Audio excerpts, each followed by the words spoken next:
Bonjour à toutes et à tous, ravi de vous retrouver pour votre édition du 15h, dont tels sont les principaux faits. La République jeudi célèbre la journée mondiale de la biodiversité. Cette journée qui a été célébrée à Ditilo, dans la région de Tajour, en présence des autorités locales et les responsables de la communauté. Arakchi rencontre le chef de l'armée pakistanaise. Le ministre iranien des Affaires étrangères s'est entretenu à Téhéran avec le chef de l'armée pakistanaise. Bonjour à toutes et à tous, voici le développement de ce journal. Nous entamons d'ailleurs par ce message de félicitations à l'endroit du président de la commission du Yémen. Le président de la République, son Excellence Emmanuel, a adressé un message empreint de fraternité, de solidarité à son homologue yéménite, le président Rachid Al-Almi, ainsi qu'au peuple frère du Yémen. Dans ce télégramme, le chef de l'État a exprimé ses chaleureuses félicitations tout en formulant l'espoir d'un prompt rétablissement de la paix, de la stabilité et de la concorde nationale sur l'ensemble du territoire yéménite. Il a également réaffirmé l'attachement constant de la cohésion du Yémen, soulignant sa solidarité avec la nation sœur face aux épreuves liées au conflit en cours et renouvelé ainsi ses vœux au président de la transition ainsi au peuple yéménite.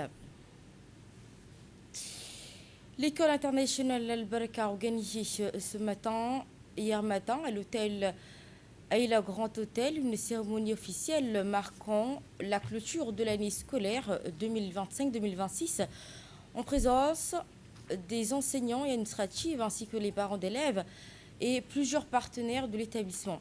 L'événement qui s'est déroulé dans une ambiance assez festive et conviviale avec la participation notamment des représentants de la société Tamini Assurance et du Salam Center, illustrant ainsi la dynamique et le partenariat qui accompagne le processus éducatif. Cette rencontre qui a permis de mettre en lumière les efforts consentis tout au long de l'année scolaire et de saluer le travail de personnel éducatif et administratif engagé dans la mise en place d'un environnement d'apprentissage stimulant, sécurisé et favorable au développement des compétences académiques et comportementales des élèves. Ainsi, les différents intervenants ont souligné le rôle essentiel des établissements privés dans le soutien aux politiques éducatives nationales, notamment à travers l'amélioration de la qualité de l'enseignement. Ils ont également souligné les performances de l'école internationale Baraka au cours de cette année écoulée, tant sur le plan des résultats scolaires ainsi que sur les activités culturelles et éducatives, tout en encourageant la direction à poursuivre ces investissements dans le processus de renforcement des capacités pédagogiques et l'amélioration des conditions d'apprentissage. Dans cette dynamique, la direction de l'établissement a réaffirmé son engagement à accompagner les orientations nationales en matière d'éducation et contribuer à la formation de générations qualifiées, responsables et tournées vers le développement du pays. Cette cérémonie qui s'est achevée dans une atmosphère de reconnaissance et d'échange entre les membres de la communauté éducative et les partenaires de l'école. Prenons la parole, le directeur général de Tamini Assurance s'est exprimé sur sa satisfaction de soutenir le secteur éducatif, rappelant que l'éducation constitue un pilier fondamental du développement des sociétés. Je vous propose à présent de suivre l'intervention du directeur général de Tamini Assurance, qui a exprimé une satisfaction à contribuer au soutien du secteur éducatif. Nous sommes aujourd'hui un jour de joie et de fierté. Nous sommes réunis pour célébrer vos efforts, vos talents et vos progrès. Chers enfants, ce matin, vous êtes les étoiles sur cette scène. Nous voyons les futurs bâtisseurs de Djibouti. Chers parents, chaque enfant confiant, il y a un parent qui se lève tôt, fait des sacrifices, paye les frais de scolarité et continue d'y croire.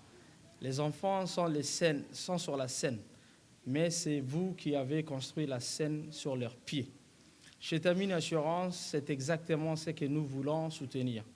Avec notre solution Takaful Education, nous avons un objectif simple, aider à protéger la scolarité de vos enfants si un imprévu touche la famille, c'est-à-dire le décès du parent assuré ou l'invalidité totale et permanente. En clair, c'est faire en sorte que l'école puisse continuer, même quand la vie devient difficile. Parce que l'éducation n'est pas qu'une facture, c'est la confiance, la discipline, l'opportunité et le chemin vers l'indépendance. Protéger l'éducation de vos enfants est un acte de responsabilité et aussi un acte d'amour. Notre équipe est ici non pas pour interrompre la fête, Mais pour l'accompagner, si vous êtes parent, nous vous invitons à discuter avec notre espace, avec nos agents qui sont juste à côté. Chers enfants, rêvez grand, travaillez sérieusement, soyez respectés et rendez vos parents fiers. Le directeur du marketing de Tamini Assurance a exprimé également une fierté la fierté de son entreprise de contribuer au soutien des activités éducatives, soulignant son engagement lors du lancement de ce projet et des programmes visant à accompagner les efforts des parents ainsi que les établissements scolaires et améliorer le processus éducatif.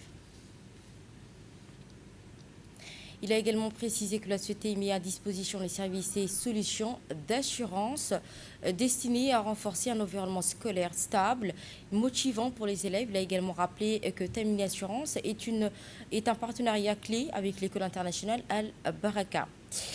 C'était dans les titres d'Itilo, célèbre la biodiversité au cœur d'un engagement renouvelé pour la nature à Djibouti. Cette journée mondiale de la biodiversité qui a été célébrée avec éclat ce vendredi 22 mai 2026 à Ditilo, au lieu de la richesse écologique du pays. Organisé chaque année à Djibouti, cet événement international s'est tenu successivement à Djalilo et à Obok en 2024. Ainsi chez 2025 avant de poser ses valises cette année dans cette zone emblématique de la biodiversité terrestre. Cette cérémonie qui a été présidée par le secrétaire général du ministère de l'Environnement et du Développement durable, Dina Abdelhamma, en présence notamment du préfet de la région de Tadjoura ainsi que le président du conseil régional, placé sous le thème Agir localement pour un impact mondial. L'édition 2026 a mis en lumière le rôle essentiel des communautés locales et des acteurs du tourisme dans la préservation des écosystèmes exceptionnels de Djibouti. Lors d'une intervention, le ministre de l'Environnement et du Développement durable a souligné l'importance des initiatives communautaires dans la protection de la nature. Ditilo illustre parfaitement le concept « vivre en harmonie avec la nature », notamment à travers les aires protégées communautaires et volontaires qui favorisent ainsi la restauration de la biodiversité. Cette journée riche en découvertes, organisée au cœur du refuge francolin de Djibouti, a également été marquée par l'engagement des femmes, des jeunes, des autorités coutumières à poursuivre les efforts de conservation afin de préserver les écosystèmes terrestres, marins et de transmettre aux générations futures la valeur de ces terres.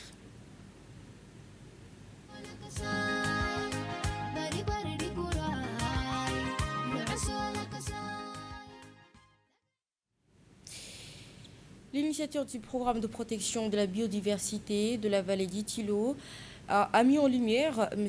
Baroko Tesseri, de l'importance du travail accompli par les habitants de la vallée ainsi que dans la sauvegarde des ressources naturelles et la préservation de l'écosystème local. On l'écoute.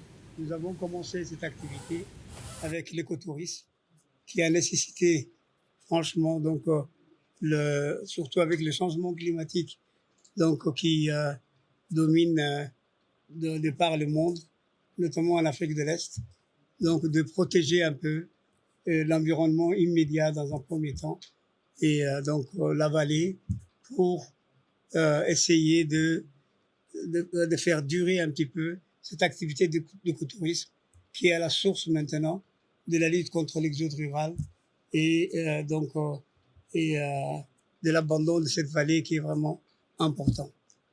Je voulais juste souligner que pour ceux qui sont nés après 1990, que la dernière disparition de la biodiversité dans cette vallée, c'est les phacochères. Après la sécheresse, pour ceux qui sont nés avant 1960, il y avait le petit couteau. Donc tout ça, c'est des choses qu'il faut vraiment surveiller de près.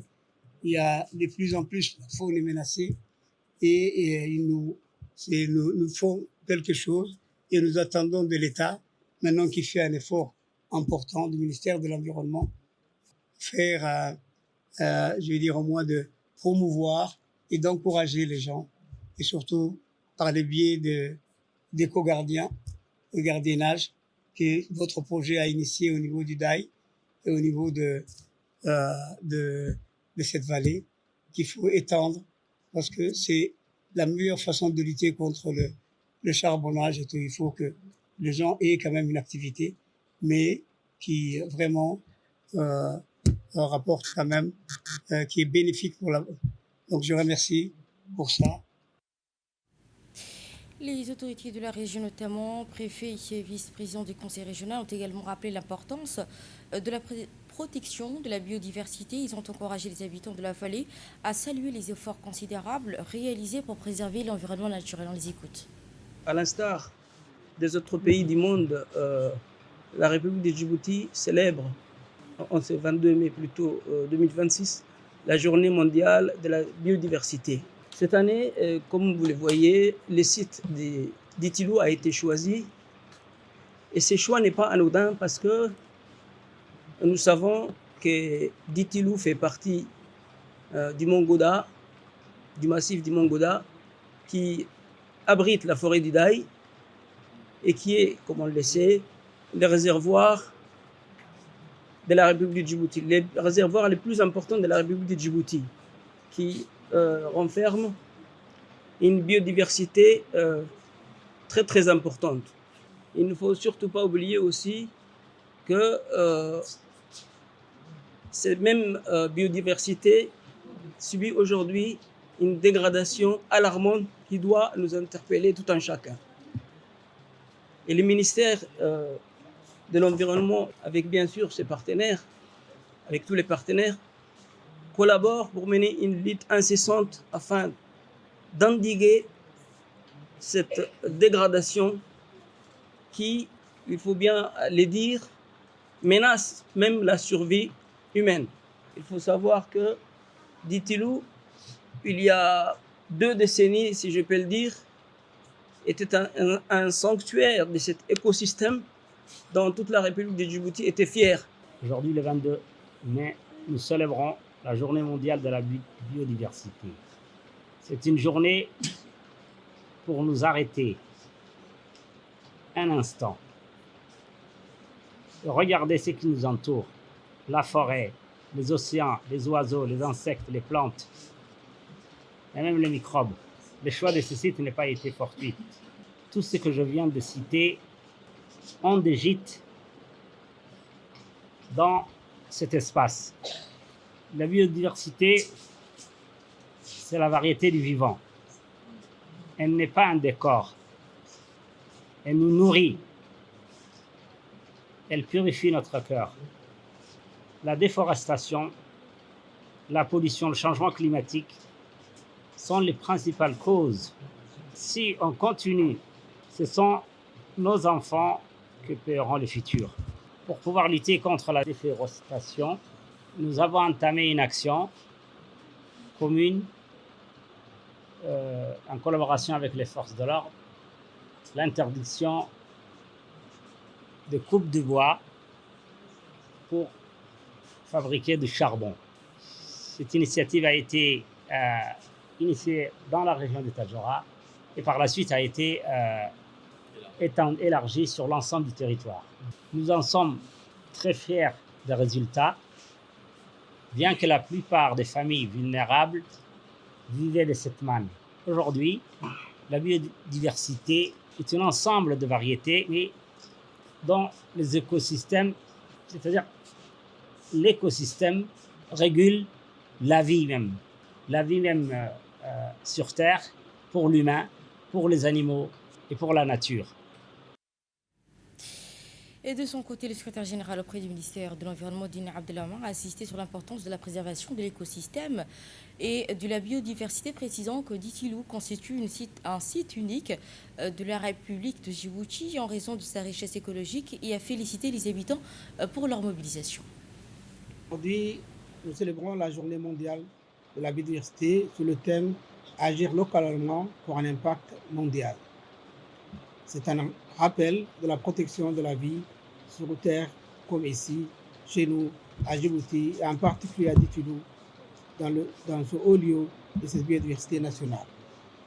Djibouti est un carrefour unique situé entre la mer Rouge et le golfe d'Aden. Notre pays abrite une biodiversité marine exceptionnelle, à savoir récifs coralliens, mangroves, herbiers marins et une faune pélagique riche. Ces écosystèmes ne sont pas seulement beaux, ils sont vitaux. Ils protègent nos côtes, soutiennent la pêche artisanale et régulent le climat. Sur Terre, nos zones arides et semi-arides abritent une flore et une faune adaptées, résistantes, mais fragiles face au changement climatique et à la pression humaine. Proclamée par les Nations Unies, cette édition 2026 insiste sur le fait que la présentation de la faune repose avant tout sur les actions concrètes menées à l'échelle des citoyens, des associations et des communautés locales pour inverser la perte de la diversité biologique. Ditoulou est un cas concret. Les aires protégées communautaires et totalement volontaires permettent à la biodiversité de se restaurer. Ici, à Ditoulou, les efforts de protection et de préservation de la biodiversité de la communauté locale a permis le retour de plusieurs espèces aviaires et des mammifères. L'augmentation sans précédent de la population de francolins de Djibouti depuis 2017 est un excellent indicateur de l'état de santé de cet écosystème unique à Djibouti. Quand la biodiversité a un problème, l'humanité a un problème. C'est pourquoi la Journée internationale de la biodiversité de 2026 sera célébrée sous le thème des actions locales à impact mondial, afin de rappeler que les grands changements commencent à petite échelle. Et à l'issue de cette cérémonie, lors d'une série de réactions, M. Mohamed Ali a souligné dans son intervention l'importance de la biodiversité ainsi que le caractère unique de Diti-Lo, réputé pour la beauté de ses paysages ainsi que la richesse exceptionnelle de son patrimoine naturel. Il a également encouragé les habitants de la vallée de Tora à poursuivre les efforts exemplaires et leur engagement constant en faveur de la préservation de l'environnement. C'est cette journée de célébration qui a par ailleurs permis de renforcer la sensibilisation des populations locales et la nécessité de protéger la biodiversité pour les générations futures et promouvoir davantage les initiatives communautaires en faveur du développement durable. Et le grand format de cette journée consacrée à la température et le climat par une température grimpante et la chaleur qui s'installe durablement, la vigilance devient un enjeu de santé publique. Les fortes chaleurs ont des effets directs sur l'organisme humain ainsi que les risques qui sont particulièrement élevés chez les enfants et ainsi que chez les personnes âgées, ainsi les personnes souffrantes de maladies chroniques, ce qui rend indispensable des mesures de prévention adaptées afin d'éviter les complications. Pour plus de détails, je vous propose de suivre ce MAC de la rédaction.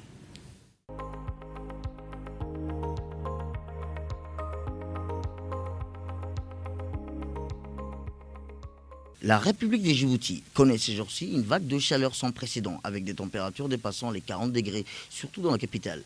Dans ce cadre, les autorités sanitaires ont lancé des alertes sur les conséquences sanitaires de cette vague de chaleur, appelant la population à plus grande vigilance et à éviter l'exposition directe au soleil durant les heures les plus chaudes, à maintenir une bonne hydratation et à privilégier les endroits ombrage ou climatisés autant que possible.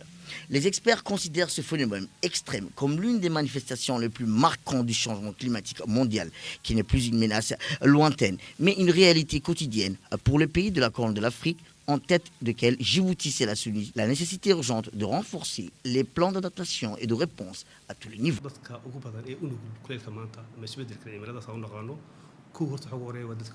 Nous vivons cet été des conditions climatiques exceptionnelles, caractérisées par une vague de chaleur inédite où les températures ont enregistré des niveaux supérieurs à la normale. Cette situation est très préoccupante, notamment en raison des risques sanitaires majeurs qu'elle engendre, surtout pour les populations vulnérables comme les personnes âgées, les enfants, les patients souffrant des maladies chroniques telles que le diabète, l'asthme et les maladies cardiaques. Ces groupes sont particulièrement exposés aux conditions liées à la chaleur, telles que le stress thermique ou le coup de chaleur, qui peuvent mettre leur vie en danger en l'absence des mesures préventives adéquates.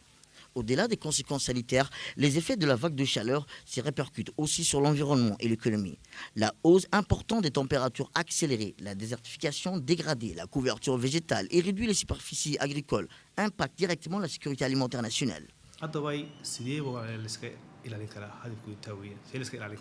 Pour prévenir les complications sanitaires liées à la vague de chaleur, je recommande aux citoyens d'adopter plusieurs mesures simples mais efficaces. Il est primordial de boire beaucoup d'eau tout au long de la journée, éviter l'exposition directe au soleil, surtout durant les heures de midi et en fin d'après-midi.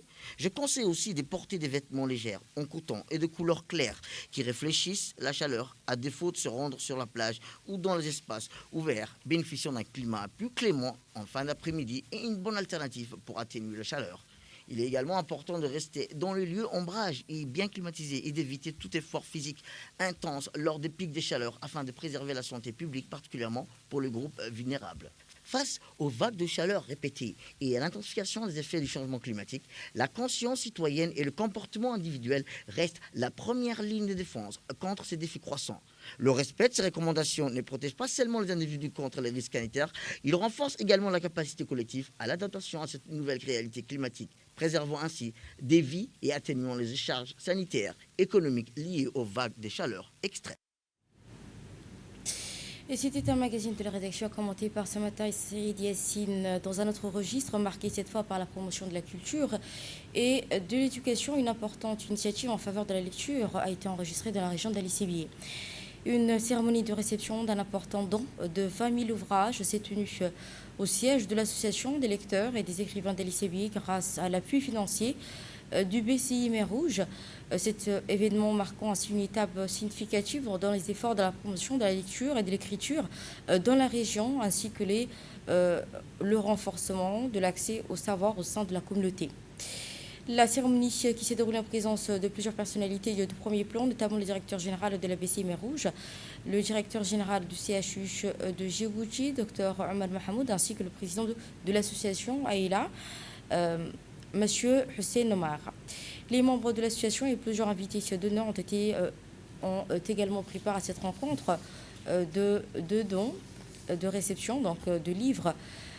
Dans une intervention, le président de l'association Alia a exprimé sa profonde gratitude à la BCI Mer Rouge pour son soutien précieux qui contribuera au développement des activités de l'association et au renforcement de l'accès aux livres pour les jeunes élèves, ainsi les passionnés de la lecture. Les responsables présents ont également salué cette initiative exemplaire, témoignant de l'engagement des partenaires en faveur de la lecture, de la culture et du développement intellectuel de la jeunesse. Cette cérémonie qui s'est achevée par une ambiance conviviale, ponctuée d'échanges entre les participants et cette visite symbolique des ouvrages réceptionnés. Je vous propose à présent de suivre l'intervention du directeur général du CHU ainsi que le directeur général de la Banque BCI Mer Rouge. Ma ville, c'est mon cœur et participer au développement de ma région et de ma ville, je le ferai avec plaisir. Investir dans la lecture, c'est d'investir aussi l'avenir du pays. Bravo à ces hommes et à ces femmes qui sont investis. La création de cette bibliothèque, je le vois, j'ai vu un peu l'historique. Ce sont des hommes et des femmes que je connais ici présents qui se sont investis. Et leur investissement nous donne aujourd'hui ce résultat. Et je tenais aussi à remercier cette jeune fille d'Ali Sébié et de Strasbourg, qui vient de Strasbourg, qui vraiment s'est investie, a participé aussi au développement de sa région et a apporté autant de livres pour Ali Sébié. Pour terminer, je voulais vraiment remercier la BCI. Comme je le disais, la BCI, c'est un peu aussi l'histoire d'Ali Sébié. C'est le grand amour entre la BCI et la ville d'Ali Sébié. Je suis extrêmement fier de pouvoir aider modestement. Je suis très content qu'on puisse mettre à disposition de la population cette culture, ce qui fait l'importance du livre. Maîtriser une langue, le savoir dans les livres, c'est probablement comprendre le monde. Et comprendre le monde, c'est fondamental parce que les jeunes d'ici, ils ont une vie à faire. Moi, je suis particulièrement ravi qu'à Ali Sébié, ici, on se préoccupe de ce genre de choses. Voilà. Et je suis très content donc de pouvoir vous aider sur le sujet. Bien sûr, la BCIMR, elle a été partenaire avec la région d'Ali Sébié modestement. Mais on est toujours là. Et quand il y a besoin d'un coup de main sur des sujets comme celui-là, vous parliez du sport, mais c'est vrai que la culture, c'est tellement important. Moi, je suis très attaché et au sport et à la culture. L'importance de ce qu'on fait ici, c'est aider notre population à affronter le monde tel qu'il est et à développer économiquement le pays. Vous venez de suivre le directeur général du CHU de Djibouti, le docteur Omar Mahamoud, ainsi que le directeur général de la BCI Mer Rouge.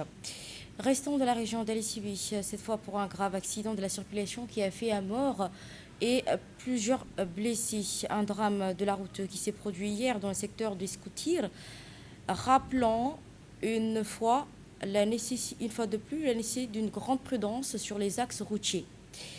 Selon les premières informations, un véhicule en provenance de la capitale se dirigeant vers la région d'Ali-Sibi a quitté la chaussée avec à son bord 11 personnes, dont 5 adultes et 6 mineurs. L'accident a coûté la vie à un mineur sur le coup, tandis qu'un adulte est grièvement blessé. Plusieurs autres passagers ont également subi des blessures de divers degrés. Les victimes ont été rapidement prises en charge par les secours, puis évacuées dans les structures sanitaires les plus proches pour recevoir les soins nécessaires. Nous allons à Tadjoura, à Belho plus précisément, dans la matinée de 20 mai. La division des douanes de Tadjoura, appuyée par l'armée et la police nationale, ont mené une opération ayant permis l'interception et la destruction de plus de 8541 kg de canne de contrebande dans le cadre de la lutte contre les trafics illicites. Dans la journée du 21 mai 2026, au poste frontalier de Belho, les individus à bord d'un véhicule ont tenté de forcer un barrage douanier sans s'arrêter, mettant en danger les agents en service. Le véhicule qui transportait également du canne de contrebande a finalement été intercepté grâce à l'intervention conjointe des douanes et de la police nationale. Les suspects arrêtés pour le délit de fuite et mis en danger des représentants de l'État ont été déférés devant le juge d'instruction au tribunal de Djibouti. Régional à présent, l'Union africaine et le Gabon renforcent les coopérations sur les enjeux de paix et de sécurité en Afrique. Le président de la commission de l'African Union, Mohamed Ali Souf, s'est entretenu à Libreville avec le président gabonais Brice Colter Olingué en marge de la 17e retraite annuelle sur les envoyés spéciaux et hauts représentants de l'Union africaine. À cette occasion, Mohamed Ali Souf a remercié le Gabon pour son accueil et salué son engagement en faveur du dialogue, de la paix et de la stabilité régionale, ainsi les échanges qui ont porté sur les défis sécuritaires et humanitaires sur le continent, ainsi que sur la nécessité de renforcer les mécanismes africains de prévention, de médiation et de gestion des conflits. Les deux responsables ont également souligné le rôle stratégique de cette retraite sur le renforcement de la diplomatie ainsi préventive à des réponses collectives africaines face aux crises. Tensions et diplomatie autour de l'Iran, les échanges intensifiés et menaces militaires persistantes au 85e jour de la guerre américano-israélienne contre l'Iran. Les efforts diplomatiques ainsi que les pressions militaires s'intensifient alors que les négociations entre Washington et Téhéran entrent dans une phase décisive. Selon Axios, une possible percée pourrait intervenir dans les prochaines 24 heures. Donald Trump a affirmé que l'Iran ne possédera jamais l'arme nucléaire, tandis que The Wall Street Journal rapporte qu'il n'exclut pas des frappes militaires en cas d'échec des discussions, tout en privilégiant la voie diplomatique. Sur le plan diplomatique, le ministre iranien des Affaires étrangères a multiplié les consultations régionales avec plusieurs pays, dans le Pakistan, le Qatar, le Oman, ainsi que la Turquie et l'Irak, afin de limiter les risques d'escalade. Le secrétaire d'État américain Marco Rubio a évoqué des progrès dans les négociations, bien qu'aucun accord final n'ait encore été atteint.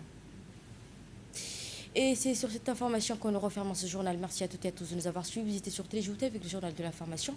Et merci à mon équipe de la régie.